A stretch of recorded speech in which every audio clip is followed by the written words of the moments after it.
Buenas noches. Desde la Delegación de Cultura quiero agradeceros a todos la asistencia a este acto de presentación del libro, concretamente del ebook de Francisco Muñoz, Las puertas secretas de Sefarad. Voy a pasar a presentaros a todos los que me acompañan en la mesa en la noche de hoy. Doy comienzo a nivel institucional agradeciendo que me acompañe la responsable de la Delegación de Bibliotecas, doña Pilar Núñez, que ha querido compartir con nosotros también la presentación de la obra de Francisco Muñoz. Por supuesto, presentaros, aunque entiendo que no es necesaria la presentación, porque nos acompaña en multitud de actos de gran relevancia desde la Delegación de Cultura. Quiero agradecer especialmente, Francisco, que hayas decidido presentar tu obra aquí en la ciudad de San Roque. Me consta, además, el especial interés que tenías en que así fuera. Y quiero recordarles también que tenemos la oportunidad de compartir sus seminarios durante las diferentes ediciones de los cursos de verano de la Universidad de Cádiz aquí en la ciudad de San Roque y manifestar la gran acogida y el éxito que tienen cada uno de sus seminarios y de sus ponencias, porque me consta que pone muchísimo trabajo en que así sea en estos cursos de verano en los que colabora. Ya de hecho me estaba comentando días atrás que está preparando intensamente los próximos seminarios para los cursos de verano, y reiterarle mi agradecimiento por presentar Las puertas secretas de Sefarad, mi agradecimiento personal, Francisco. Y agradecerle también la presencia a Juan Gómez Macías, porque se suma a los proyectos no solo cuando trabajaba como coordinador de la Delegación de Cultura, sino porque es todo un referente en el ámbito cultural, y quiero agradecerle también que nos acompañe especialmente en la noche de hoy. Así que sin más le cedo la palabra a don Juan Gómez Macías. Muchísimas gracias. Y me gusta mucho estar aquí porque casi 30 años de mi vida lo he dado a la Fundación Municipal de Cultura y a mi pueblo, por el que siento una enorme gratitud.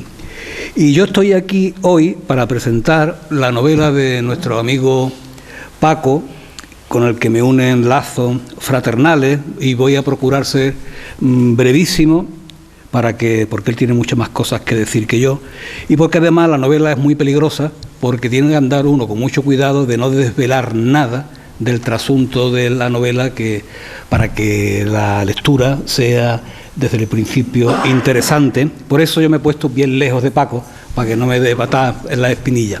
Uno de los aspectos que caracterizan al hombre contemporáneo y que en el caso nuestro es un mal muy grande, es la escasísima memoria que tenemos. No voy a hablar en contra del gobierno, pero se está produciendo un alejamiento muy profundo de las humanidades. Eso es gravísimo, no solamente para entender el mundo en el que viven los ciudadanos, sino también para entenderse ellos mismos y saber de dónde vienen. Y a su vez se está condenando en los sistemas de educación a que no haya filosofía, con lo cual el entrenamiento de pensar pues cada vez es más corto y los ciudadanos cada vez tendremos menos luces. Y tenemos muy poca memoria. Y esa es una de las grandes virtudes que tiene la novela de Paco, que recupera a memoria señas de identidad de España, de los españoles, de lo que hemos sido, de lo que somos, con aspiraciones a un país más justo, más generoso y con mayores perspectivas de futuro para los ciudadanos. Pero eso no quiere decir que Las puertas secretas de Sefarad sea una novela histórica, aunque tiene bastantes elementos de novela histórica. A su vez, se puede decir de ella que es una novela de acción, y tiene una acción trepidante, está muy bien contada, con muchísimo ritmo. De manera que es una novela de acción, pero también es una novela con rasgos históricos que recuperan un pasado que hemos olvidado. Si ustedes hacen las cuentas, en eso que se llamaba cursimente la piel de toro, pues quien más tiempo ha gobernado en este país han sido los omeyas. Y nadie lo sabemos, nadie lo recordamos, que esa ha sido una de las expresiones culturales que más tiempo ha gobernado en nuestro país. ¿Quién se acuerda ya de los árabes, no? ¿Quién se acuerda de lo que se llamó judeo-españoles?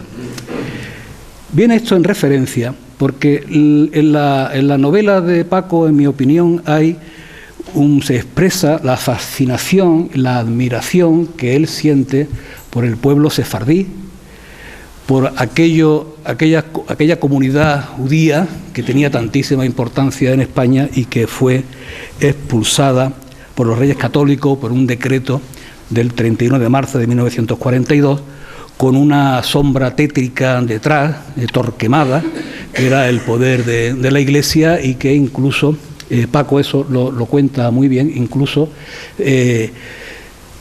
estaba en momentos muy delicados por encima de la voluntad real, aunque los Reyes Católicos también eran dos piezas muy importantes, ¿no?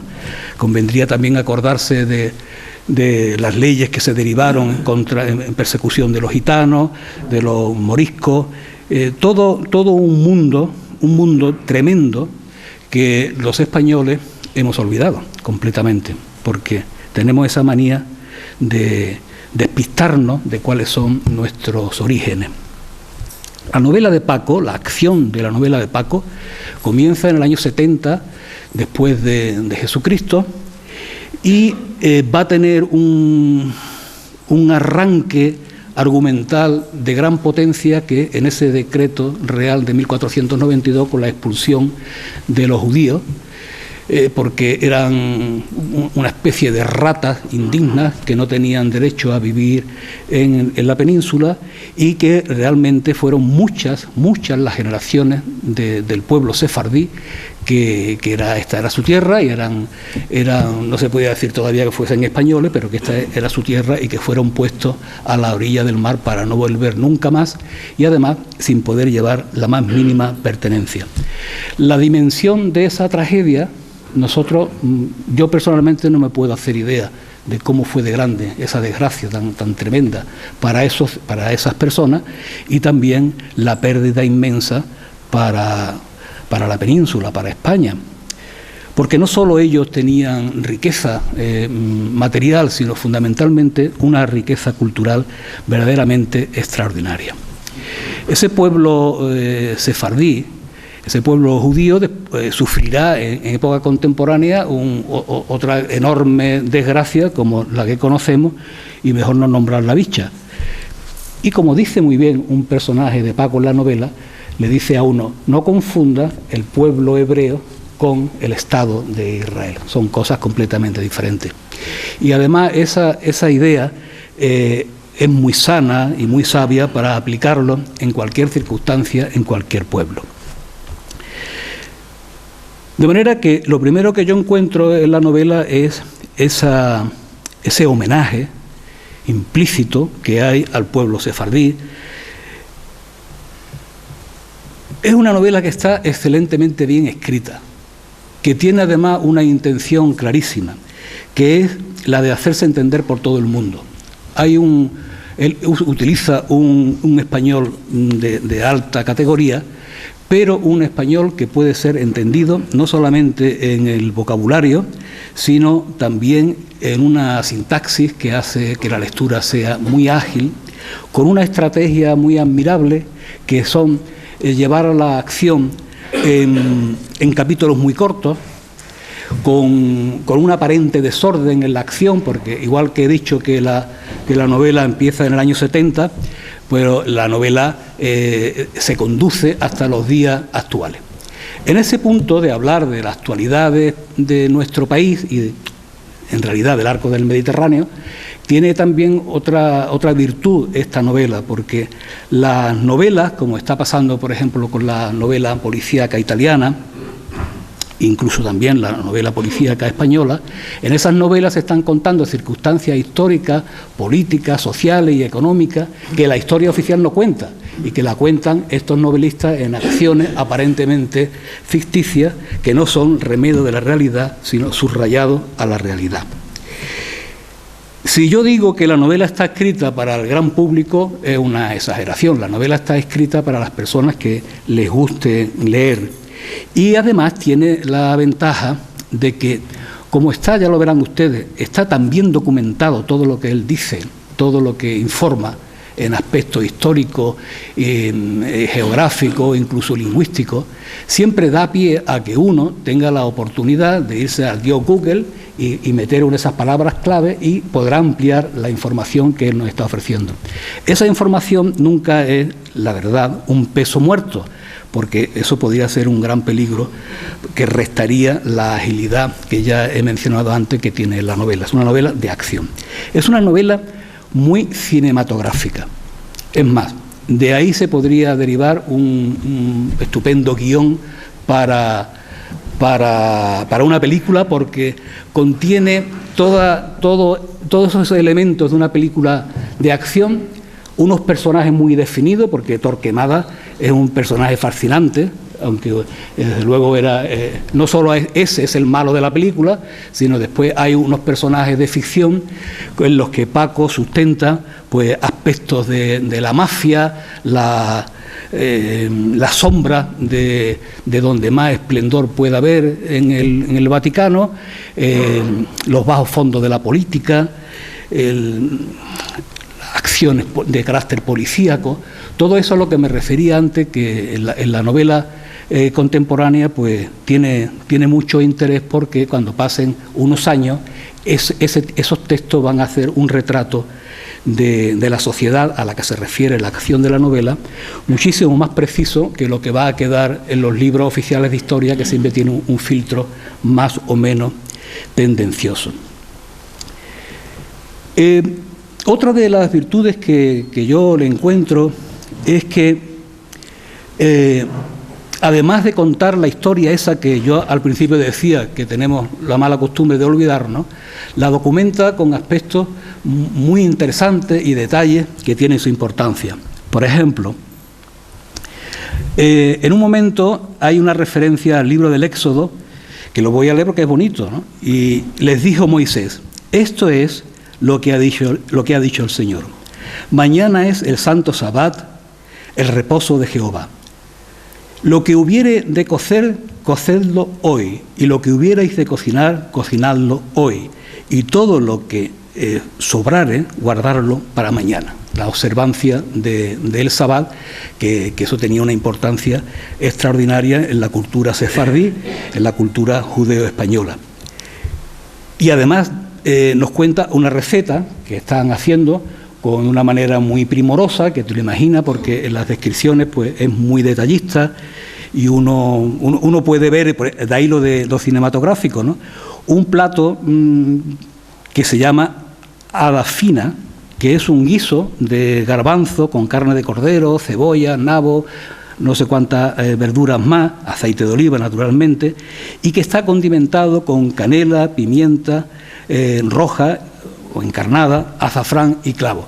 Un plato de esta cultura, mientras que en la cultura árabe, musulmana, pues teníamos, por ejemplo, la alboronía, que es un plato contemporáneo de este, y que son muy similares, donde la diferencia estriba expresamente en que unos naturalmente no comen cerdo ni ningún producto del cerdo.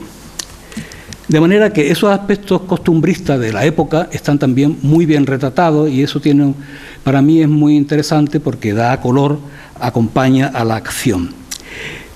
Hay también un trabajo muy detallado que él hace, que es la descripción de los espacios donde se desarrolla la acción de la novela.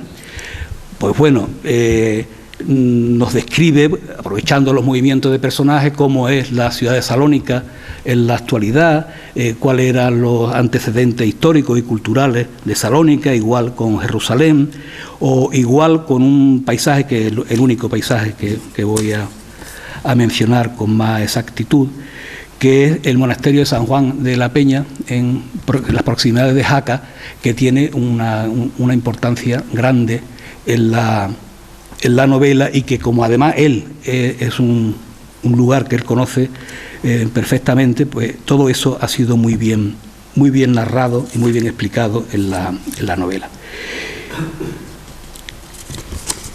Yo no quiero decir nada más al respecto. Sí es verdad que cuando lo empiezas, pues el asunto de la novela te engancha y vas capítulo tras capítulo, a veces queriendo en velocidad para ver cómo es la resolución de la trama que hay, que empieza a hacerse compleja, de pronto se adelgaza. Y yo creo que Paco ha escrito un libro absolutamente recomendable, que lo pueden leer todas las edades y que desde luego se pasa un buen rato, se aprende bastante y da la oportunidad de disfrutar de algo que también hoy no es muy frecuente, encontrarse textos bien escritos y con un español que esté a la altura de la belleza de nuestra lengua. Por último, felicitarlo, porque se ha llevado algo más de 2 años a escribir esto. De documentarse yo creo que se le ha ido casi la mitad, porque ha movido muchísimos papeles, ha consultado muchísimas cosas, y el producto es muy coherente y muy en la línea del tipo de escritura que él practica y quiere practicar. Y yo únicamente agradecerte, Paco, que hayas escrito ese libro, lo he pasado muy bien, y en la próxima espero pasarlo también como en esta. Muchas gracias.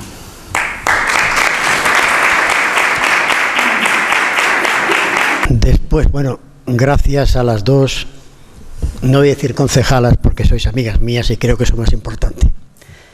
Veo muchas caras amigas por aquí, y a Esteban, que ha venido es profeso desde Sevilla, dice él, para asistir a este acto.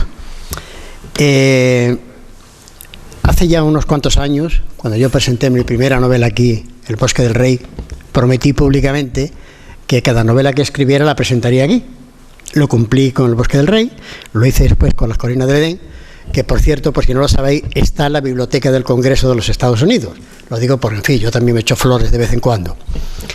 Y ahora toca esta, Las Puertas Secretas de Sefarad. Estoy preparando la próxima, no sé cuándo la voy a acabar, pero la acabaré. La acabaré y vendré a presentarla aquí, y espero que estéis todos vosotros y que me pueda presentar mi amigo hermano Juan, también como la ha hecho hoy, y que siga recibiendo el calor de la Delegación de Cultura y de Biblioteca para poderlo hacerlo en este salón, en esta sala tan espectacular.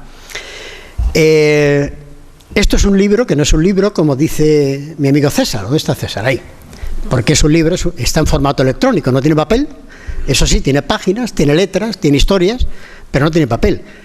Y como no puedo presentarlo como tal, para que lo tocáis, lo que voy a hacer es, voy a contar la historia de la portada, al menos para que veáis cómo es la portada y cómo se fraguó, y voy a leer un pasaje, porque esta novela tiene para mí, además de toda la trama, tiene 2 elementos importantes en lo que se refiere a las situaciones que se crean, la situación, el desarrollo de la historia.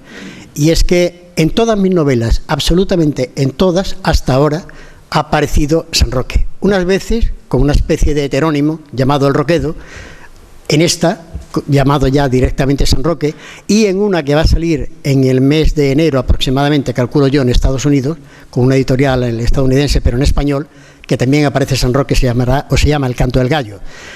En esta aparece San Roque, aparece la barriada de Soto Grande, aparecen muchos elementos que todos conocemos. Como no voy a dar la lata, no quiero dar la lata, porque además después también tenemos la exposición de Sergio Abajo, que os invito a todos cuando terminemos aquí a que bajemos, voy a dar unas 2 o 3 razones por las que hay que leer la novela. Primero, porque la he escrito yo, eso hay que leerla. Y la más importante de todas, es que la han leído mis amigos, la ha leído mi mujer y no me han retirado la palabra, por lo cual, pues no debe ser tan mala. Dichas estas tonterías, vamos a pasar a ver cómo se fraguó la cubierta de la novela. Esto es uno de los espacios del que voy a leer a un pasaje. Era preciso encontrar una conexión entre el mundo sefardí, la historia que se cuenta y una portada atractiva. El trabajo de diseño lo hace un equipo de la editorial del Grupo Planeta. La novela está editada por Tagus, que pertenece al Grupo Planeta, lo cual para mí también es importante, porque estar en un grupo editorial de ese calibre, de esa importancia, pues mira, estoy en el banquillo, pero estoy en un equipo de primera división, me sacarán a lo mejor alguna vez, me darán unos minutos, no lo sé, pero ahí estoy. El equipo de diseño, hablando con mi editora y hablando con ellos, les dije qué idea tenía yo de cómo debería funcionar la portada. Mandaron una primera propuesta, que es esta, pero encontré que había elementos excesivamente, por una parte, ideológicos y por otra parte religiosos, que en la estrella de David, que sí identifica al pueblo judío, pero no estábamos hablando del pueblo judío, estamos hablando en concreto de los sefardíes, de los judeo-españoles, como dicen ellos, pronunciando la D antes de la J. Y además el rojo daba la sensación de una obra que no me acababa de gustar. Yo veía la obra en tonos parecidos a los que tiene el Éxodo. De hecho, yo recordaba cuando propuse aquello, el Éxodo que hay allí, esos tonos ocres que tienen el valor de lo histórico, el valor de lo que ha pasado, pero que permanecen en la memoria. Y mandaron otra.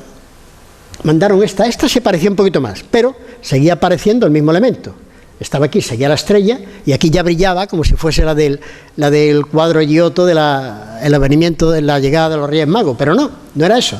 Y sí aparecía ya más claramente la mezquita de Al-Aqsa, que está en la explanada de las mezquitas de Jerusalén y que es uno de los elementos que intervienen en la novela. Y después este texto aquí, pero no me ha acabado de convencer. Yo vi un fondo negro, pero esa estrella ahí brillaba como un sol rojo que entorpecía la vista. Mandaron otra. Ya no había un cielo rojo ni una estrella roja, era un cielo azul, pero permanecía la estrella. Con lo cual tampoco. Bueno, todo esto fueron días y días de conversaciones con la editora y con el equipo de diseño.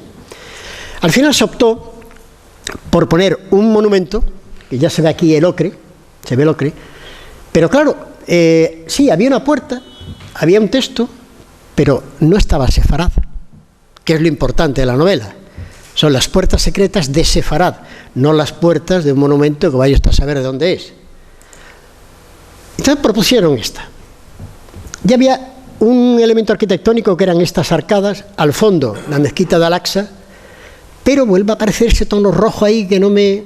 Pero sí aparece un elemento nuevo, es esta parte de abajo, la parte negra, que da una idea de misterio. Pero claro, ese misterio está roto por el rojo del centro. Y además, estas arcadas que se ven aquí son unas que hay en Jerusalén, en la misma explanada desde las cuales se ve al fondo la mezquita de Al-Aqsa. Seguía sin aparecer Sefarad. Era necesario encontrar algo de Sefarad que nos trajese a la memoria nuestro pasado, iba a decir inmediato, pero hace 500 años. Y muestran esto. Esto ya me gustaba, nos gustaba más. Ya están los tonos ocres. Ya ha desaparecido el elemento político-religioso, ya ha desaparecido ese color rojo ahí, aparece el misterio por abajo, pero seguíamos estando unas arcadas que no eran de Sefarad. Sí, la mezquita, pero no lo que la acompaña, con el texto en hebreo detrás, que me parecía muy buena idea. En ese momento le propuse a la editora que hablase con el equipo de diseño y que entrasen vía internet, si no tenía otra forma, en la mezquita del Tránsito de Toledo. Pero esa mezquita, que es una mezquita que tiene unas vibraciones muy particulares, es increíble, no daba el reflejo de lo que yo buscaba. Y se me ocurrió sugerirle otra mezquita también de Toledo, que es la de Santa María la Blanca. La mezquita de Santa María la Blanca, tú la conoces, Juan, es algo impresionante. Estos arcos tenían que desaparecer. Y en ese momento aparecen los arcos de Santa María la Blanca, el fondo del texto en hebreo, el secreto, las puertas secretas y la mezquita. Y esta es la portada de la novela. Entre la anterior y esta hubo 6 más. Quiere decir que es una portada bastante trabajada, que impacta mucho cuando se ve en grande, y que a mí particularmente, y a la editora y a los diseñadores, les ha gustado muchísimo. Yo no sé la repercusión que pueda tener en un libro electrónico, porque se ve poco, pero si esta novela se edita en papel, y yo confío en que un día eso ocurra, la verdad es que no va a pasar inadvertida, en absoluto, se ve enseguida. Y preguntaré, bueno, ¿cómo se puede comprar esto? Pues esto es para leer en un libro electrónico, para leerlo en una tableta o para leerlo en un ordenador. Hay una aplicación, esta, por si no tenéis tableta, no tenéis libro electrónico, que es gratuita, se baja, se carga en el ordenador, además es muy fácil de hacer, y se puede leer.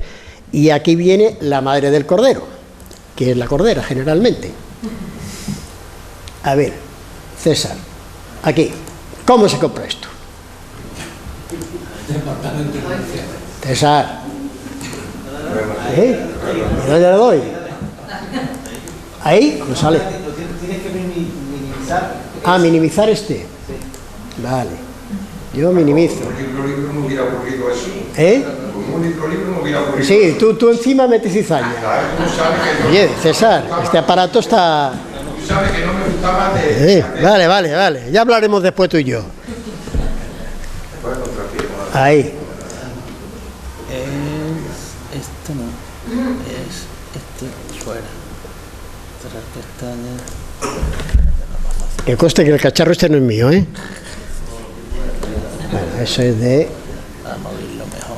Por más fácil. Sabía yo que algo de esto iba a ocurrir. ¿Eh? Bueno, más fácil, déjalo, César, no hay problema. Déjalo. ¿Cómo se puede comprar una novela? Entráis en Google, en Internet, y pedís Casa del Libro.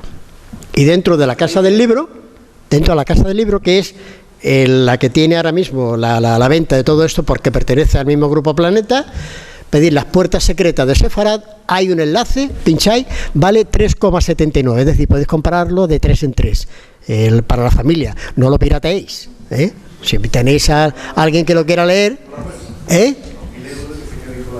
También, tampoco está mal. Déjalo, César, no te preocupes. Es que le gusta, ¿eh? Ahí está. ¿Existe el libro? Claro, existe de verdad. Como veis, es muy barato, 3,79, ahí aparece mi nombre, le han escrito correctamente, e incluso hay algunas opiniones favorables. Me consta que ha habido como 7 u 8 amigos, por supuesto, que han metido opiniones favorables, pero nunca aparecen, no sé por qué. Pero esos que hay ahí, que conste de mi palabra, que no los conozco de nada. Bueno, dicho esto, me voy a permitir ahora el lujo, y digo lujo por vosotros, no por mí, de leer un pasaje que se desarrolla en el Palacio de los Gobernadores, en concreto, en el Patio de Columnas. Y os pongo el antecedente. No puedo desvelar nada, porque como bien ha dicho Juan, la trama y todo el follón empieza en la primera página y termina, y no es broma, literalmente en la última. En todo ese periplo, yo sugiero, iba a decir desafío, en fin, propongo al que la lea que haga un reto consigo mismo y trate de adivinar qué es lo que buscan los personajes sin hacer trampa. Haciendo trampa es facilísimo. Cuestión de irse al penúltimo capítulo o al último y ya se sabe lo que es. Pero sin hacerlo puede resultar incluso divertido.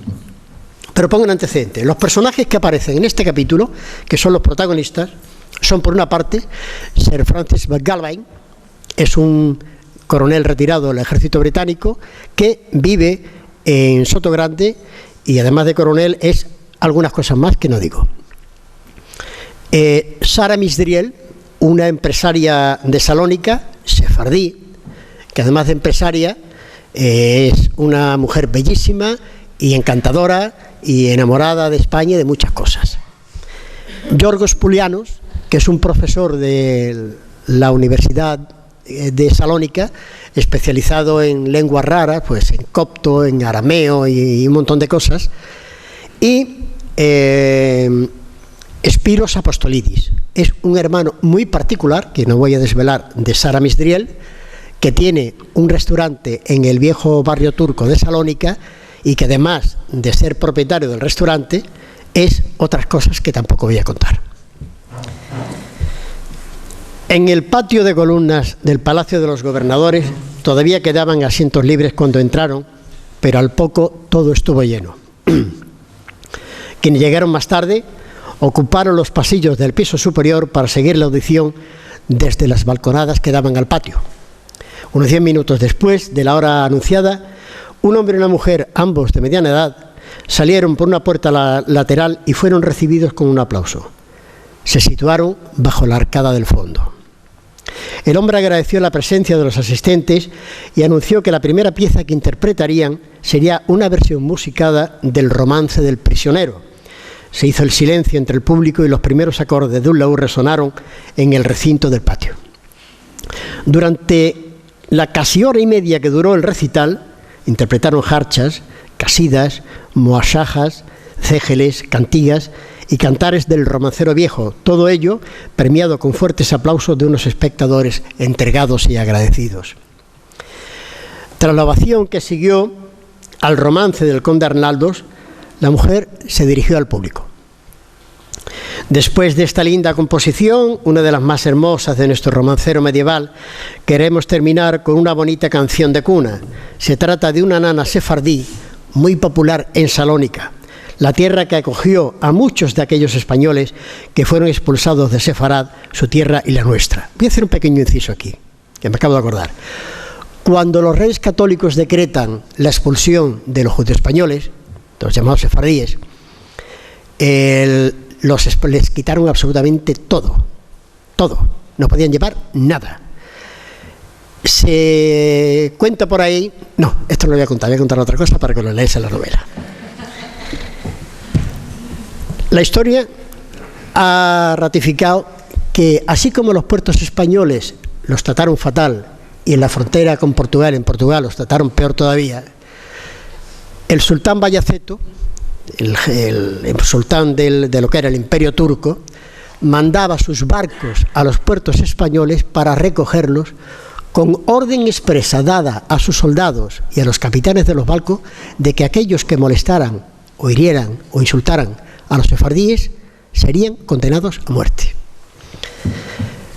Bayaceto se dio cuenta enseguida del potencial humano, del potencial político, del potencial económico, del potencial cultural que llevaban consigo los sefardíes. Entre otras cosas, llevaron la imprenta, cosa que los animales de los reyes católicos dejaron perder, como muchas otras cosas, la medicina, por ejemplo.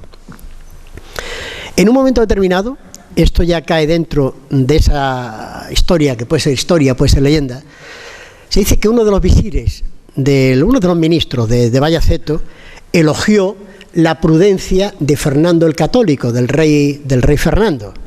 Y Bayaceto le contestó: ¿llamáis prudente a un príncipe que empobrece su reino para enriquecer el mío? Esto es lo que ocurrió con los sefardíes. Dicho esto, sigo. En sus versos podrán apreciar el sabor antiguo de la lengua que los judeoespañoles llevaron consigo, la lengua que se hablaba aquí en el siglo XV y que ellos han sabido mantener de generación en generación durante más de 500 años. Sara, se refiere a Sara Misdriel, la protagonista. Por cierto, Misdriel es el apellido de una muy amiga mía sefardí. Me prestó el apellido y yo se lo he agradecido en los créditos de la página de agradecimiento. Sara siguió en el asiento al escuchar lo que la mujer acababa de decir. Y muchos de los escenarios que aquí aparecen, yo conozco muchos de ellos, no todos, me los han relatado amigos míos que viven allí. Por ejemplo, Tel Aviv, Jerusalén, Amberes, Salónica. Tengo dos excelentes amigos que me hablaron de la Salónica que no aparece en las guías de turismo. Quiero decir con esto que en la medida de mis modestas posibilidades he procurado ser lo más fiel posible a lo que realmente hay. Sara se irguió en el asiento al escuchar lo que la mujer acababa de decir. ¿Salonic? ¿Ha dicho una canción de cuna sefardí en Salonic?, le dijo a Yorgos. La mujer se sentó y comenzó a cantar acompañada por las suaves notas que el hombre sacaba de la flauta. Durmi, durmi, chiquitita, durmi sin ansia y dolor, cerra los lindos ojicos, durmi, durmi, con sabor. Al escuchar los primeros versos, Sara reconoció enseguida a la nana que su madre le cantaba cuando era pequeña y se le hizo un nudo en la garganta. De las fajas tú salirás, a la escuela tú irás, y allí, mi chiquitita, a la esbeta empezarás. De la escuela tú salirás, y a la plaza tú irás, y allí, mi chiquitita, mercancilla empezarás. De la plaza tú salirás y al estudio tú irás, y allí, mi chiquitita, doctorica salirás. Quiero decir que yo no soy un experto en lengua, en sefardí, pero me ha tocado aprender mucho de ello. Y he aprendido que el sentimiento de un pueblo expulsado de su tierra, de una tierra que era suya, se fraguó en su propia lengua, fue el elemento que los mantuvo unidos. Y hay una historia que ahora aparecerá aquí, que la contaré, que así lo demuestra. Que, por cierto, sefarad, la palabra sefarad, que hace alusión tradicionalmente a España, hay estudiosos que dicen que en realidad se refiere a Sardis, una ciudad del Asia Menor. Yo quiero pensar que se sigue refiriendo a nosotros, entre otras cosas porque es bonito. Aquellas estrofas cantadas en la lengua en la que su padre solía hablarle le trajeron a la memoria los tiempos en que correteaba por las callejas del barrio turco de Salónica. Recordó a sus abuelos, a sus amigos de juegos y los amargos días que siguieron a la muerte de sus padres. Sacó un pañuelo y se enjugó con discreción una lágrima, pero el gesto no le pasó inadvertido a Espiro, sentado a su lado, que le cogió una mano y le sonrió. En ese instante, una salva de aplausos premió la actuación de la cantante, que mostró su agradecimiento con una amplia sonrisa y una inclinación de cabeza. Sara se levantó aplaudiendo entusiasmada. El resto del público la imitó y en unos instantes todo el mundo aplaudía de pie. Gracias por habernos traído, Francis. Ha sido un recital precioso, comentó cuando se dirigían a la plaza de armas, ¿os suena de algo?, con la intención de cenar algo. El patio y los pequeños comedores del restaurante, una casa de mediados del siglo XIX, estaban llenos, por lo que se sentaron a una de las mesas dispuestas al aire libre en la misma plaza. Un recinto ovalado, cuyo piso de viejas losas veteadas estaba circundado por bancos de piedra arenisca con respaldos de forja y columnas, también de arenisca, de base cuadrada y coronada por viejos faroles. Entre unos y otras, naranjos de copas redondeadas. Una suave brisa refrescaba el ambiente. La luz de unos potentes focos iluminaba la fachada de la iglesia que daba a la plaza, por la que correteaba un grupo de niños que se dedicaban su tiempo a jugar mientras sus padres cenaban. La noche era muy agradable y en la plaza reinaba bastante animación. Al poco acudió un camarero. El escocés, se refiere a Sir Francis McGalvey, el escocés que parecía conocer cada uno de los platos. Dicho sea de paso, Sir Francis McGalvey, además de vivir en Sotogrande, tiene una casa en el casco histórico de San Roque, concretamente en la calle Colón. El que conozca la calle Colón sabe a qué casa me refiero. Al poco acudió un camarero. El escocés, que parecía conocer cada uno de los platos, la mayoría de pescado, fue el encargado de seleccionar el menú, en el que no faltó una botella de Rioja de reserva. Te he visto aplaudir con gran entusiasmo, sobre todo al final, le dijo a Sara. Sí, porque esa misma nana es la que me cantaba mi madre en mi chiquez, cuando era pequeña, y guardo de ella un bonito recuerdo. Se lo enseñó mi padre, su padre era judío. Observé que seguía la letra y supuse que la conocía. Siempre me ha admirado el respeto que los sefardíes sentís por vuestra antigua lengua. Creo que ningún pueblo del mundo ha sido capaz de conservar una tradición con tanto celo como lo habéis hecho vosotros. El judeo español, el judezmo, el judío, el sefardí, van la D y la J juntas, con lo cual hay que pronunciar sacando un poco la lengua y al mismo tiempo convertir la J como una Y, el judeo. Es complicadísimo, ¿eh? Hasta que lo aprendí, me lo enseñó un sefardí, estuve, 3 días en casa practicando, hasta un día me dice mi mujer, ¿qué haces? ¿Estás tonto o qué? Digo, sí, estoy tonto, practicando el sefardí. El judeo español, el judezmo, el ladino, que ansina es como se llama, es la lengua maternal, una lengua fermosa, la lengua que habla mi pueblo. Esto es bonito viéndolo escrito. El pueblo de la gente de Sefarad, respondió Sara en sefardí.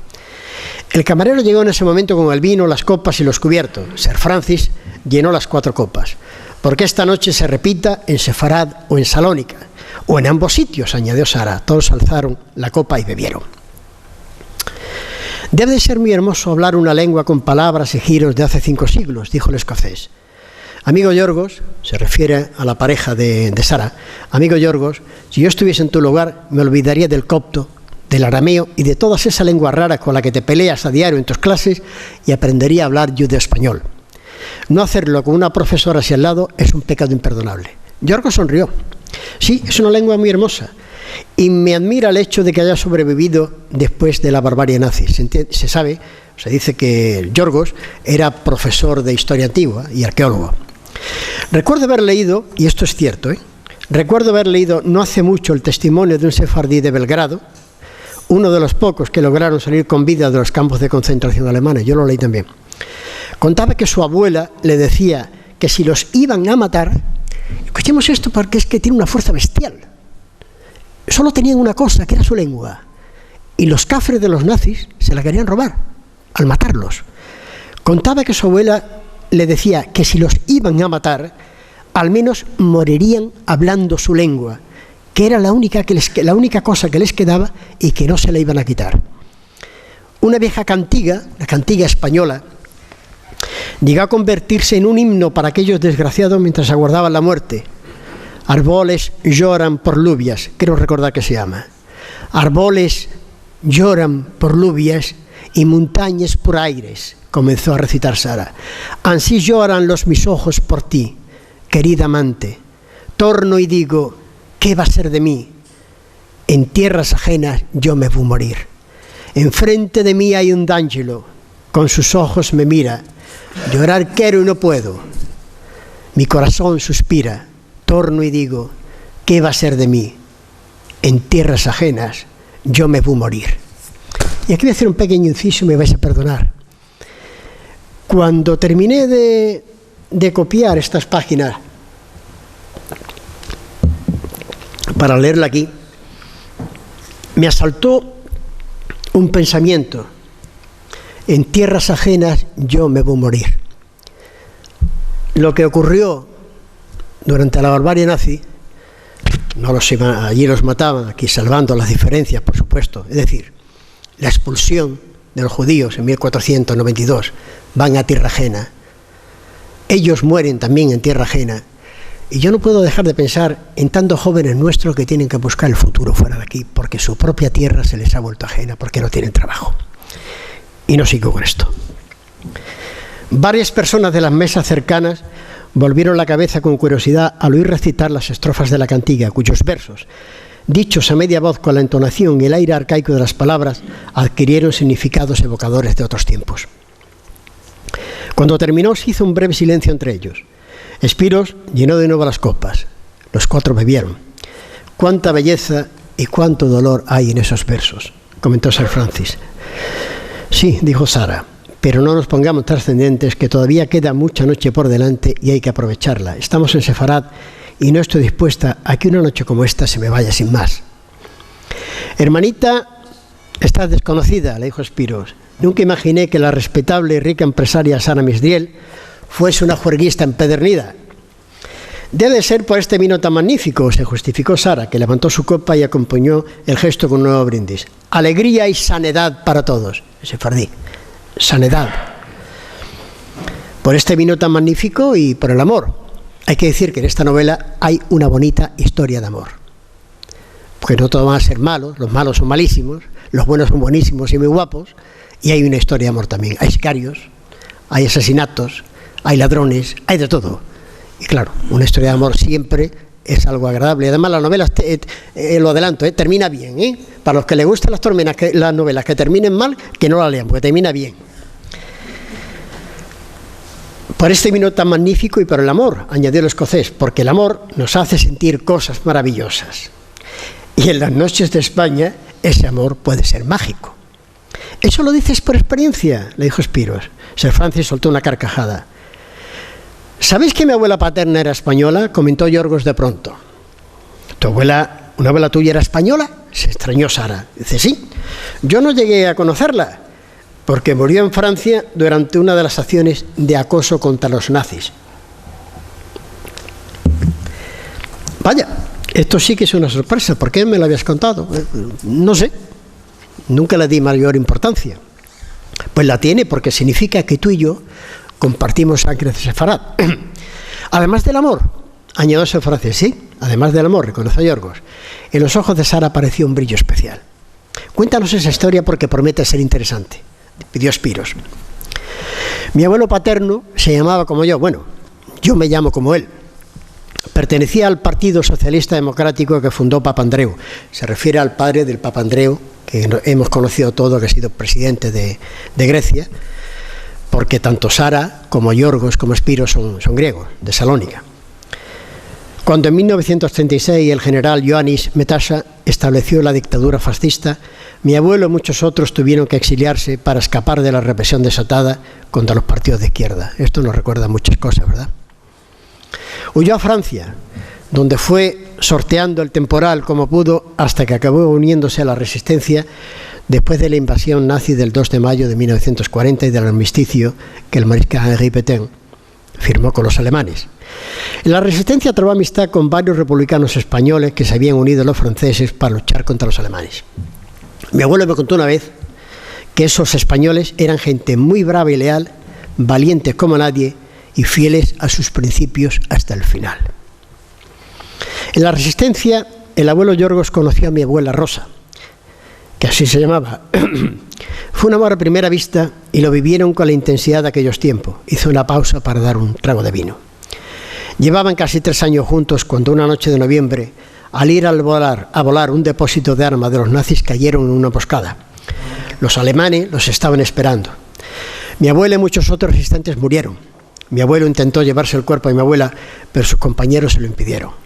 De no haber sido así, es muy probable que también él hubiese muerto. Creo que siempre se sintió culpable por haberla dejado allí, pero ¿qué otra cosa podía hacer? Nunca llegó a superar la muerte de la mujer que amaba, tanto es así que murió pronunciando su nombre. Mi abuelo intentó aplacar la pena, la soledad y la rabia matando nazis, lo que lo convirtió en una auténtica pesadilla para esos cerdos. No había acción para la que no se presentase voluntario. El 26 de agosto de 1944, cuando las tropas de liberación desfilaron por los campos elíseos parisinos, mi abuelo Yorgos lo hizo junto con un grupo de guerrilleros españoles, de resistentes franceses y de partisanos griegos que, como él, habían arriesgado sus vidas para luchar contra la bestialidad nazi. Llevaba en brazos a un niño pequeño. Ese niño era su hijo, fruto del amor por mi abuela Rosa, mi padre. Las guerras están llenas de historias tristes y hermosas, dijo Sir Francis. Demasiado tristes, demasiadas historias tristes, agregó Sara. Ninguna guerra merece la pena porque todas las partes pierden, porque todas las partes pierden, aunque unas pierden más que otras. Solo engendran odio y dolor. Lo que hicieron los nazis con los judíos nunca podrá ser perdonado y la humanidad no debe olvidarlo para evitar que ocurra de nuevo. Mi pueblo sufrió mucho, por eso no puedo justificar la actitud del Estado de Israel con los palestinos. Israel se siente fuerte y hace sentir a su fuerza de manera desproporcionada e injusta. Pero no hay que equivocarse.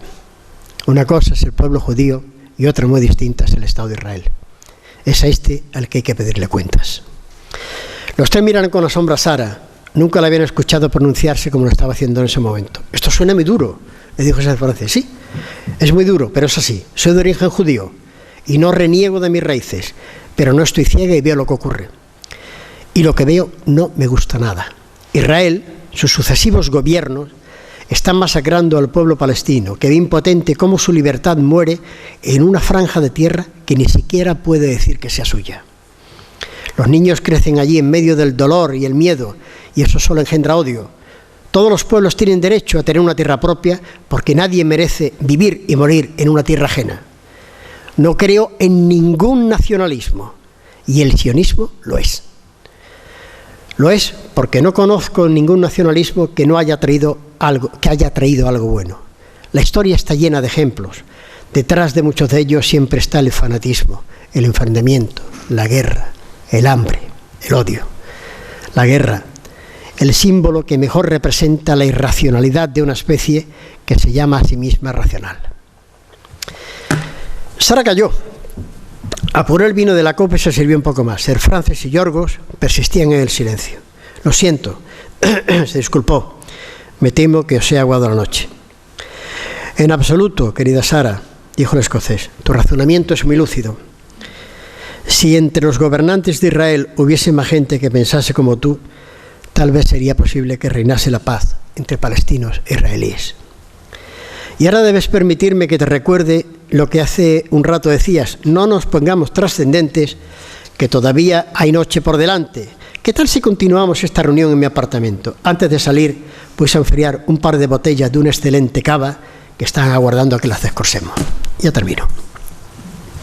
La noche era agradable, con un cielo profundamente estrellado. La proximidad del mar hacía que la brisa fuese más fresca. Había sido un día intenso, que concluyó con un agradable colofón en el apartamento de Sir Francis. Spiro se había retirado a dormir, pero Sara y Yorgos decidieron dar un paseo por los alrededores del hotel. Está en un hotel de Sotogrande, que no voy a decir el nombre ahora. La tranquilidad de la noche y el silencio que se respiraba invitaban a hacerlo. Era su última noche allí, en Sefarad, al menos de momento. Al día siguiente tomarían un avión en Málaga para dirigirse a Madrid, desde allí a Huesca seguirían en Sefarad. Me he equivocado. Donde, según todos los indicios, deberían encontrar una respuesta a la búsqueda que viene perdido. Habían llegado a la puerta de la habitación. Yorgos fue a abrir, pero se detuvo. Miró con dulzura a Sara y tomó sus manos entre las suyas. Esta noche parecía como que estabas alegre y contente, le dijo el ladino. Cuando te miro es como si el sol brillara mucho más en el cielo y la luna fuese más clara. Te quiero bien, Sara. Sara se acercó y lo besó suavemente. Nada más. Bueno, pues yo, como responsable de la delegación de biblioteca, he querido acompañaros aquí en esta presentación de las puertas secretas de Sefarad, de don Francisco Muñoz, Paco Muñoz, reforzando públicamente el apoyo al fomento de la lectura y agradeciendo la asistencia a todos los presentes. Damos por clausurado este acto. Muchas gracias.